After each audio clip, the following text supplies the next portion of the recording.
नमस्कार दोस्तों।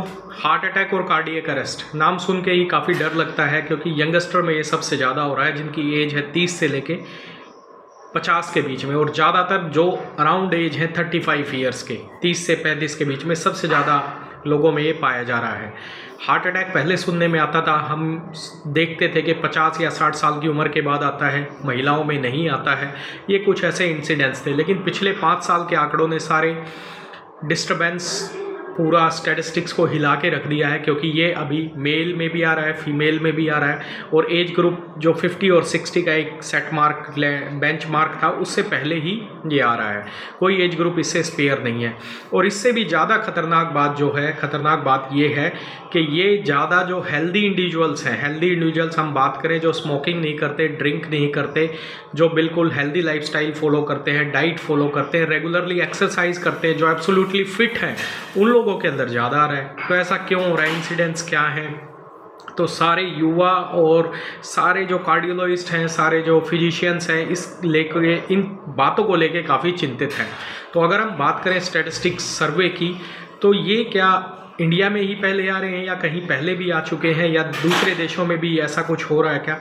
तो कार्डियक अरेस्ट की अगर हम बात करें, क्योंकि आवश्यकता ही आविष्कार की जननी है, क्योंकि जब तक कोई चीज़ बनती, कोई चीज़ प्रॉब्लम नहीं आती, तब तक उसका सॉल्यूशन नहीं आता। तो कार्डियक अरेस्ट एक सदियों से चली आ रही प्रॉब्लम है। काफ़ी ज़्यादा मात्रा में ये पहले भी होते थे, जिसको सडन कार्डियक अरेस्ट का नाम दिया जाता था, या फिर सडन कार्डियक डेथ का नाम दिया जाता था, या फिर सडन डेथ सिंड्रोम्स का नाम भी दिया जाता था, कि एकदम से अनएक्सप्लेन होकर बंदे की डेथ हो जाती थी without any pre warning sign.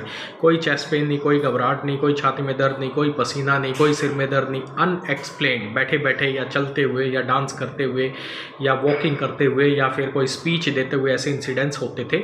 और सडन कार्डियक डेथ के और सडन कार्डियक सिंड्रोम या सडन डेथ सिंड्रोम्स के नाम इनको हिस्ट्री में दिए गए हैं। इसके बाद आविष्कार हुआ सीपीआर का आविष्कार हुआ। और वेस्टर्न कंट्रीज़ की अगर हम बात करें, तो अमेरिकन कुछ कंट्रीज़ में अगर हम देखें, तो वहाँ पे मैंडेटरी कर दिया गया था सीपीआर को, bystander CPR means cardiac arrest का कोई समय नहीं है। या आपको बस स्टैंड पे आ सकता है, आप फ्लाइट में जा रहे हैं, आप स्विमिंग कर रहे हैं, आप कहीं और हैं, कहीं वॉकिंग कर रहे हैं, कहीं भी आ सकता है।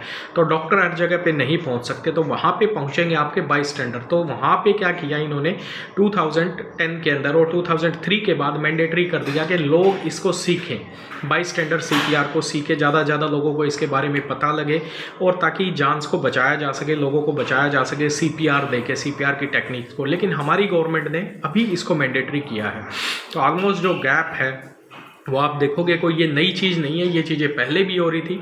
तो इसमें अवेयरनेस की आवश्यकता है। 2025 में मिनिस्ट्री ऑफ हेल्थ और पब्लिक अवेयरनेस ने किया कि लोग इसको सीखें, ज़्यादा से ज़्यादा लोग सीखें, ताकि आउटसाइड हॉस्पिटल कार्डियक अरेस्ट जो हो रहा है उसमें लोग हैंड्स ओनली सीपीआर देके लोगों की जान को बचाया जा सके और एक हॉस्पिटल तक पहुंचाया जा सके। क्योंकि इसमें जो गोल्डन टाइम है, जो मोस्ट इम्पॉर्टेंट टाइम है, वो है 3 से 5 मिनट का। और 3 से 5 मिनट के अंदर हम किसी भी अस्पताल में पहुंचना बड़ा ही नामुमकिन होता है। तो इसके दौरान हमारे आसपास के जो लोग हैं, अगर वही सही समय पे आइडेंटिफाई करके कार्डियक अरेस्ट को सीपीआर दें, कार्डियोपल्मोनरी रिससिटेशन करें, या हैंड्स ओनली सीपीआर दें और हॉस्पिटल तक ले जाएं, तो ये काफ़ी मददगार साबित हो सकता है और जान को बचाया जा सकता है। ये तो होगी इसकी बात, जो क्या किया जाए अगर ये आ जाए तो। लेकिन ये आ क्यों रहा है, क्यों ज़्यादा यंगस्टर में आ रहा है, ऐसा क्यों हो रहा है? तो ये स्टिल एक क्वेश्चन मार्क है मेडिकल पूरे हेल्थ डिपार्टमेंट के लिए और पूरे वर्ल्ड के लिए, कि भाई इसको प्रिवेंट करने के लिए क्या किया जा सके, कैसे इससे बचा जा सके। तो इसको अभी भी इसके लिए रिसर्च चल रही है, क्यों ऐसा हो रहा है, कुछ ही सालों में ये क्यों इतनी ज़्यादा मात्रा में बढ़ गया है, इंसिडेंट्स जो इतने ज़्यादा हो गए हैं। क्योंकि देखिए, जब भी टेक्नोलॉजी बढ़ती है तो बीमारियाँ कम होनी चाहिए। टेक्नोलॉजी, कोई भी हम इन्वेंशन करते हैं, कोई भी इंस्ट्रूमेंट आता है, कोई भी टेक्नोलॉजी आती है, वो मेडिकल से रिलेटेड है, तो इंसिडेंट्स हैं वो कम होने चाहिए। तो और ये ऐसे डेडली जो कार्डियक अरेस्ट हो रहे हैं, इतनी इन्वेंशन, इतनी बात करें हम ईसीजी, इको, एंजियोग्राफी, सीटी, कोरोनरी एंजियोग्राफी, सीटी, कन्वेंशनल एंजियोग्राफी, इंटरवेंशंस हैं, डिफरेंट काइंड ऑफ डिफिब्रिलेटर हैं, मल्टीपल चीज़ें, फिर भी ये अरेस्ट इतनी ज़्यादा मात्रा में क्यों हो रहे हैं और कैसे इससे बचा जा सके। अब कई लोग बात करते हैं कि ये इंसिडेंट्स काफ़ी कम है। देखिए, इंसिडेंट्स चाहे 1% हो या 0.001% हो, लेकिन जिसकी मोर्टेलिटी होती है उसके लिए तो वो 100% है। अब कोई एक यंग परिवार का एक बंदा जिसको कार्डियक अरेस्ट होता है, होल फैमिली उस पर डिपेंडेंट है, तो उसके लिए तो वो 100% है, चाहे वो इंसिडेंस 0.001% भी हो तो। लेकिन जिसकी मोर्टेलिटी होगी उसके लिए तो वो पूरा 100% ही है मोर्टेलिटी, उसमें कोई 5%, 10%, 20% नहीं है। इसीलिए इसको आप सीखिए इन चीज़ों को, ताकि मददगार कर सके। तब तक कोई ऐसी चीज़ आके प्रिवेंटिव चीज़ निकल के आती है फ्यूचर में, रिसेंटली कब तक आएगी, कितना समय लगेगा, इस पर रिसर्च कर रहे हैं, इसके इन चीज़ों को समझने की कोशिश कर रहे हैं कि ऐसा क्यों हो रहा है। तो हो सकता है जल्दी ही इस समस्या से समाधान भी पाया जा सके, जो आजकल एक बड़ा ही क्वेश्चन मार्क बन गया है। और सोशल मीडिया, प्रिंट मीडिया, हर जगह एक ही बात को वो पब्लिश करते हैं, heart attack. This is not an heart attack, ये हार्ट अटैक नहीं है। Understand this, please try to understand, this is not heart attack, this is cardiac arrest. Cardiac arrest total ही डिफरेंट है, हार्ट अटैक से different. आपको समझना पड़ेगा, लोग इस चीज़ को समझ ही नहीं पा रहे हैं। अभी भी प्रिंट मीडिया, बड़े बड़े न्यूज़पेपर हैं और कुछ हैं, ऑर्गेनाइजेशंस हैं, हार्ट अटैक से जान गई। हार्ट अटैक पहले भी आते थे, हॉस्पिटल पहुंच जाता था पेशेंट, एंजियोग्राफी हो जाती थी, इंजेक्शंस लग जाते थे, थ्रोम्बोलाइज होता था, इंटरवेंशनल पीटीसीए होता था, पीसीआई करते थे, स्टंटिंग करते थे या बाईपास करते थे, लाइफ्स को बचा लिया जाता था। आजकल तो यंग बंदों में ये एकदम से कोलैप्स हो रहे हैं, sudden collapse before reaching to the hospital, और हॉस्पिटल पहुँच के इनको डिक्लेयर कर दिया जाता है। This is entirely a different phenomena that everybody has to understand, the awareness has to come, the people has to concentrate on these issues.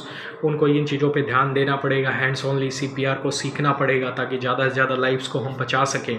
तो इस चीज़ पे ज़रूर ध्यान दें। लिंक में हमारे वीडियोस दिए गए, उनको देखिए, कार्डियक अरेस्ट, हार्ट अटैक को समझें। और this is not for someone else, this is for your family और कोलीग्स। आपके सराउंड्स में जो लोग रहते हैं उनकी लाइफ को बचाया जा सकता है। इस चीज़ को ध्यान देना ही पड़ेगा, हमें इसको सीखना ही पड़ेगा। दिस इज़ मैंडेट हो गया है। It's a alarming thing. We must understand that. काफ़ी लोग हैं जो हाईली एजुकेटेड हैं, still they are not able to perform the CPR. वो चीज़ को समझ नहीं पाते, इसकी अंडरस्टैंडिंग नहीं समझ पाते। तो हम इनको ज़्यादा मात्रा में लोगों को अवेयरनेस लाएँ, सिखाएं, ताकि हम लाइफ्स को बचा सकें। Thank you very much. हमारे यूट्यूब चैनल पे और फेसबुक पे काफ़ी वीडियोज़ हैं जो आप देख सकते हैं और अंडरस्टैंड कर सकते हैं। और हम भविष्य में भी इस पर रिसर्च कर रहे हैं, डाटा कलेक्ट कर रहे हैं कि कैसे इन चीज़ों से बचा जा सके और कैसे कोई ऐसी चीज़ डेवलप की जाए कि वो डिटेक्ट कर सके एग्जैक्टली ये हो क्यों रहा है, व्हाई दिस इज़ हैपनिंग। अभी things are under process. Till then be active, learn hands only CPR, try to recognize cardiac arrest and call ambulance as soon as possible, or try to reach hospital as soon as possible so that medical team can help you. Thank you very much.